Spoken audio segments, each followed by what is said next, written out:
রাজা সাহেব, রানী মরে গেছে। কিভাবে মরলো? রাজকুমারের পাদে। রাজকুমারের পাদে রানী মরে গেছে? রাজকুমার, তুমি দূরে থাকো বেটা। মন্ত্রী, যাও ভালো ডাক্তারকে ডেকে নিয়ে আসো। রাজা সাহেব, নিয়ে আসছি দুইজনকে। তোমাদের দুইজনের ভিতরে যে রাজকুমারের পা ঠিক করতে পারবে তাকে আমি সম্পত্তি দেব। দেখি তো কি হয়েছে এর।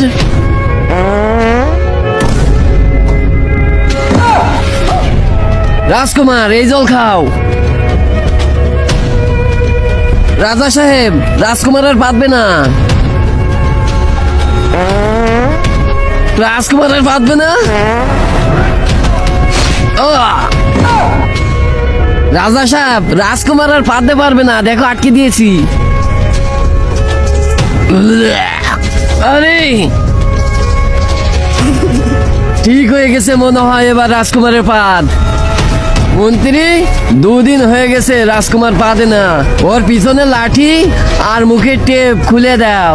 তার আগে যারা চ্যানেলটি সাবস্ক্রাইব করে দিবে তাদের মা বাবা যেন অনেকদিন বেঁচে থাকে, আর যারা লাইক কমেন্ট করে দিবে তাদের মনের আশা যেন পূরণ হয়ে যায়। কমেন্টে লিখে যাও আই লাভ ইউ মা বাবা। আরে মন্ত্রী, এ তো রাজকুমার বউ পাততেছে।